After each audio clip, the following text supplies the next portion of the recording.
Hello ladies and gentleman, boys and girls, क्या आप जीवन में आगे बढ़ना चाहते हो और सफलता की चोटियां छूना चाहते हो तो ये चैनल आपके लिए, क्योंकि मेरा पैशन, मेरा प्रोफेशन, मेरा मिशन, मेरा विजन आपके इस सफ़र में आपका हम सफ़र बनूं। इसलिए आपको चाहिए कि मेरे वीडियोस को ध्यान से देखिए, ध्यान से सुनिए और अपने जीवन में आप भी और मैं भी इसे अप्लाई करेंगे, so that together we can make this world a better place to live. तो शुरू करता हूँ आज का ये वीडियो।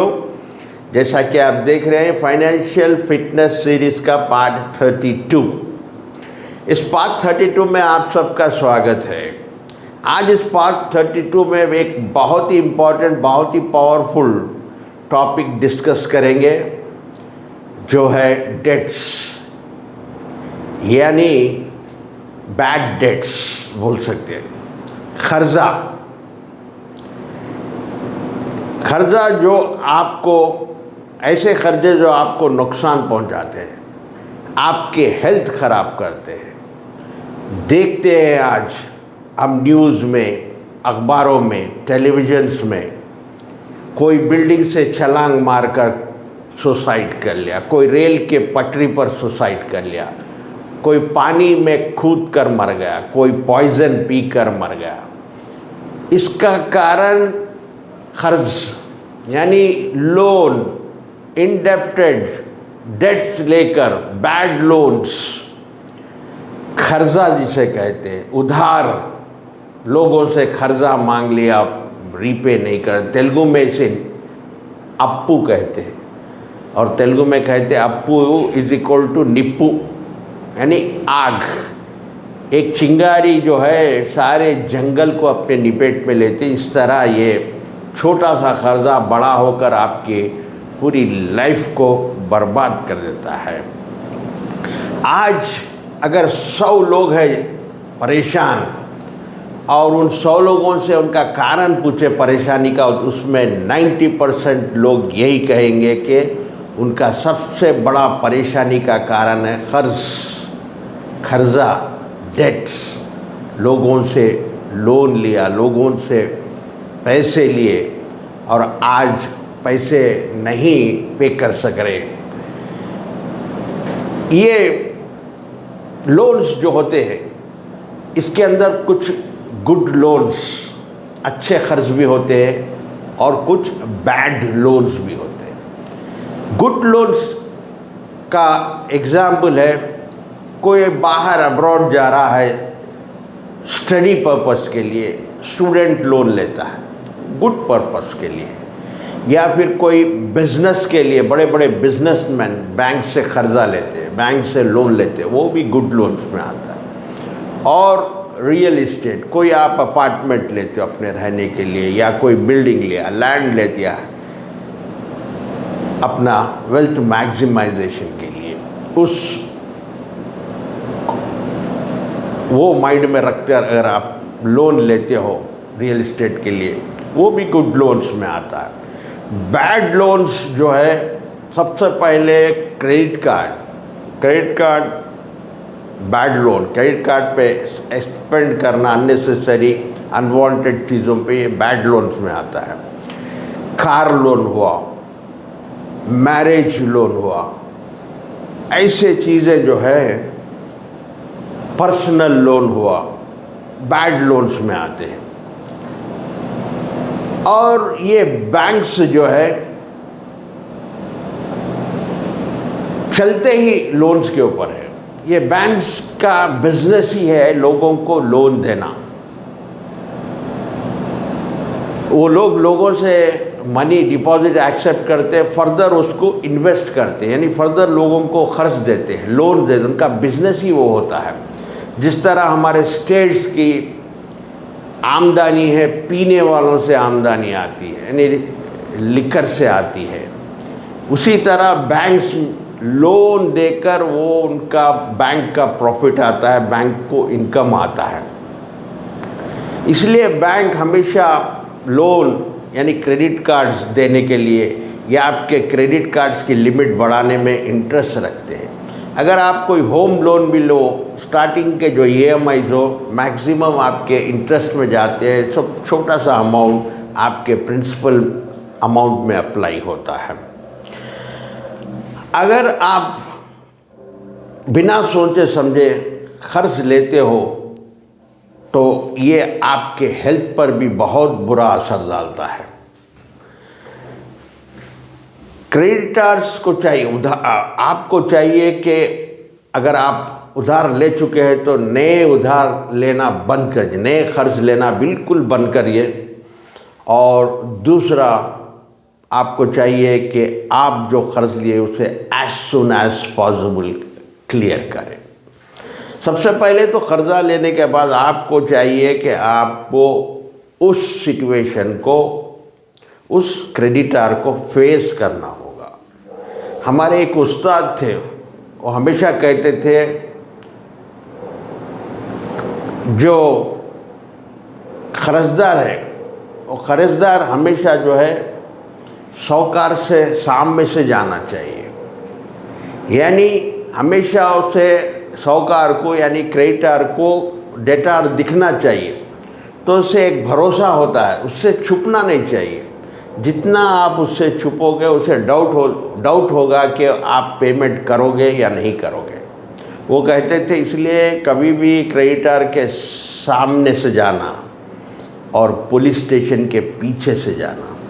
वो पुलिस स्टेशन के पीछे से जाने के लिए इसलिए कहते थे क्योंकि अगर पुलिस स्टेशन में कोई ऐसा बंदा को पकड़ के लाए पुलिस वाले जो आपसे दुश्मनी रखता है, आपका दुश्मन है, अगर आपको जाते हुए रोड पर अगर देख लेगा, आप नज़र पड़ेगी उसकी, तो वो शायद कह सकता है कि ये भी मेरे साथ था, तो आप अननेसेसरी प्रॉब्लम्स में आ जाते। इसलिए उनका कहना था, एक जुमला था, पुलिस स्टेशन के कभी भी पीछे से जाना और साहूकार यानी क्रेडिटर के सामने से जाना, क्योंकि जब वो आपको ज़िंदा देखता है तो उसको एक भरोसा, होप होता है कि आज नहीं तो कल आप उसका कर्जा उतार ही दोगे। तो हम देखते हैं कि कैसे आप इस कर्जे को कैसे, किस सॉल्यूशन से आप इन कर्ज़ों को से आप नजात पा सकते हैं, यानी रिलीफ मिल सकता है। आपको चाहिए कि पहले आपका जो मेंटल टेंशन है, जो कर्जा लिया, सबसे बड़ा चीज़ होती है वो मेंटल टेंशन। वो मेंटल टेंशन को ख़त्म करनी चाहिए। भला ही आप ज़ीरो हो जाओ, जो कुछ भी आपके एसेट्स है उसे बेच डालो, लेकिन पहले आपका कर्जा क्लियर कर लो ताकि आप आपका मेंटली फ्री हो जाओ। उसके बाद फिर ज़ीरो से आप हीरो बन सकते हो। लेकिन अक्सर देखा गया है कि लोग कुछ एसेट्स रहे तो भी बेचना नहीं। रिसेंटली एक केस देखा मैंने, एक lady chit organiser, chit fund चलाती थी, एक औरत, ये प्राइवेट चिट फंड। मैं यहाँ पर आप हर एक को ये एडवाइस, मशवरा देना चाहता हूँ सर कि कभी भी लाइफ में प्राइवेट चिट फंड में चिट, या तो आप चिट चलाना नहीं चाहिए, ना चिट्टी मेंबर बनना चाहिए।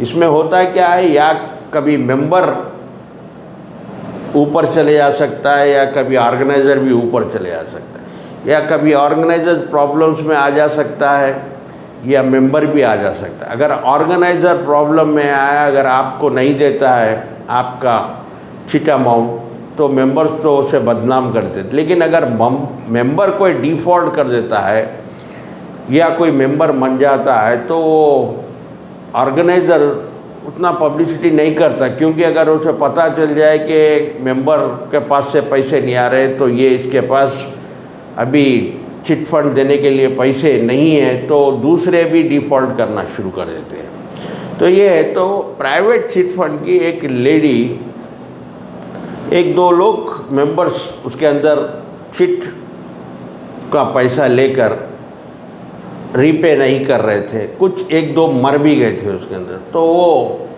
अब चिट्स दूसरों को तो चलाना ही है, वो उसके लिए लोन्स कर्जे लेके आई प्राइवेट, यानी 3% पर एनम, 3% पर मंथ से इंटरेस्ट से पैसा लेके आकर वो चिट कंटिन्यू करी। यानी 3% पर एनम यानी 20 लाख तक लोन लेना पड़ा इस लेडी को। 50-60 हज़ार रुपये पर मंथ उसे इंटरेस्ट भरना पड़ा इस कर्जे के लिए, इस डेट के लिए। हालांकि उनकी फैमिली की, उसके हस्बैंड की इनकम जो है वो इसी जगह प्राइवेट में काम कर, उसकी सैलरी जो है 25 to 30,000 के बीच में इनकम थी। अब इनका इंटरेस्ट ही 50-60 हज़ार है तो वो कैसा वो करेंगे। तो उस लेडी को पूछा गया था, तेरे पास कुछ गोल्ड है क्या, तुम्हारे पास कोई रियल इस्टेट यानी लैंड घर है? तो कहने लगी कि हाँ थोड़ा सोना है मेरे पास यानी गोल्ड है, लेकिन वो कैसे निकालूँ, मेरी बेटी है शादी के लिए रखना है उसे। फिर एक प्लॉट है, अरे वो तो हमारे प्लॉट अगर बेच देंगे तो हमारी बदनामी हो जाएगी। तो फाइनेंशियल एडवाइज़र ने एडवाइस किया कि अभी 20 लाख रुपए का कर्जा है, कैसा फेडोगे आप? अगर आप तुम्हारे पास का जो सोना है, गोल्ड है और ये प्लॉट है अगर बेच दोगे, कम से कम 16-17 लाख का कर्जा ख़त्म हो जाएगा, उससे उतना रिटर्न्स आएगा ये बेचने से। उसके बाद रहेगा क्या 2-3 लाख रुपए, यानी सीधे सीधे आपको 50-60 हज़ार का इंटरेस्ट जाकर 8-10 हज़ार का इंटरेस्ट आ जाएगा, बहुत पैसा सेव होगा। वो समझाने के बाद वो लेडी ने वैसा ही किया। तो सबसे पहले चाहिए कि आपको जब भी कर्जा है, पहले आपका मेंटल टेंशन ख़त्म करने के लिए आपके पास जो कुछ भी एसेट्स है उसे डिस्पोज ऑफ करके, बेच के वो कर्जे को ख़त्म करने की कोशिश करना चाहिए।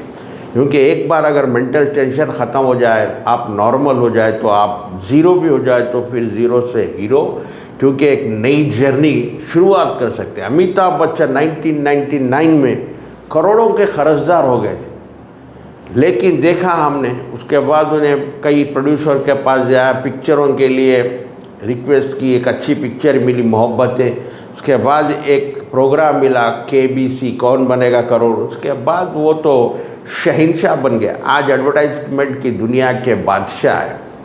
तो कर्जा होने के बाद भी आप कर्जे से बाहर आ सकते, लेकिन उसके लिए आपके पास कोई सॉल्यूशन होना चाहिए, उसके पास आपके पास कोई स्ट्रैटेजी होना चाहिए। हम कुछ सॉल्यूशंस जानने की कोशिश करेंगे आज। सबसे पहले आपको चाहिए कि आपके जितने भी कर्जे उसे लिस्ट डाउन करिए, एक पेपर में लिखिए, रैंडमली लिखिए क्या क्या किसके पास से आप लोन्स लिए हैं।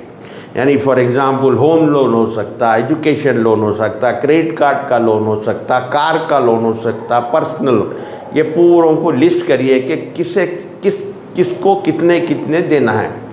अब उसके बाद नेक्स्ट स्टेप आता है, उन लोगों को आप प्रायोरिटाइज करिए, यानी इंटरेस्ट के बेसिस पे 1 2 3 4 जो भी इंटरेस्ट है ज़्यादा है उसको नंबर 1 पे लिखिए। फॉर एग्जांपल क्रेडिट कार्ड पे अगर पेमेंट नहीं किए टाइमली तो उसका इंटरेस्ट बहुत हैवी होता है, 30%, उससे ज़्यादा भी हो सकता है।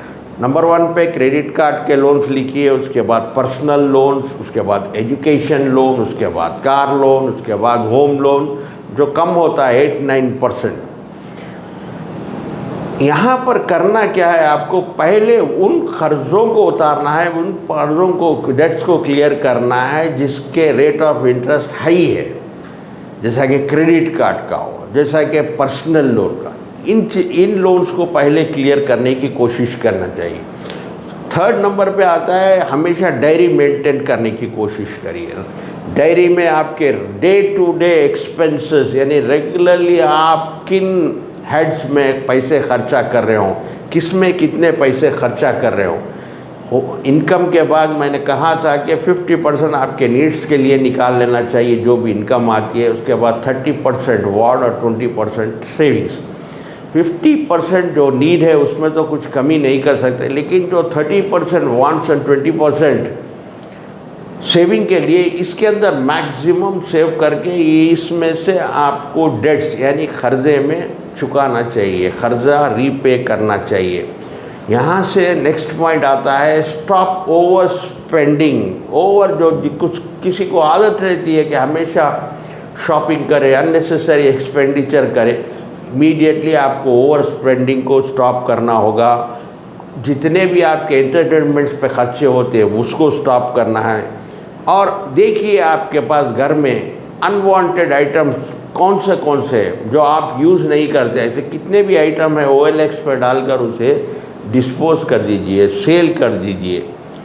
अब उसके बाद आपको फोकस करना होगा अपने इनकम को इंक्रीज़ करने की, यानी सेविंग को बढ़ाने की साथ साथ आपको इनकम को भी बढ़ाने के ऊपर फोकस करना होगा। और जब आपको कर्ज़े होते हैं, एक बात का ध्यान रखना चाहिए कि उसे लोगों से शेयर नहीं करना चाहिए कि मैं कर्ज़दार होगा मेरे इतने लोन से, क्योंकि होता क्या है, एक वेल है, बावड़ी बोलते हैं ना, वेल, उसके अंदर अगर पानी होगा तो सब लोग लेने के लिए आते, लेकिन अगर पता चल जाए कि बावड़ी सूख गई है, कुआं सूख गया है, तो सब लोग कचरा डालना शुरू कर देते उसमें।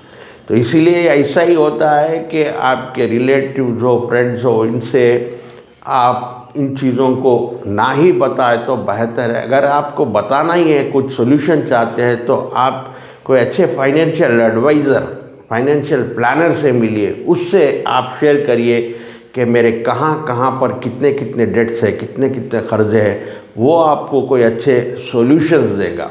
तो इस तरह से आपको अपने डेट्स क्लियर करने होंगे, अपना मेंटल टेंशन कम करना होगा। एक बार आप मेंटली फ्री हो जाओगे तो फिर दोबारा आप ठहर सकोगे, दोबारा फिर आगे बढ़ सकोगे, लाइफ में ग्रो हो सकते। तो आज के लिए बस इतना ही। देखते रहिए, सीखते रहिए, आगे बढ़े। Keep learning, keep growing until we meet next. Please take care. God bless you and thank you for watching.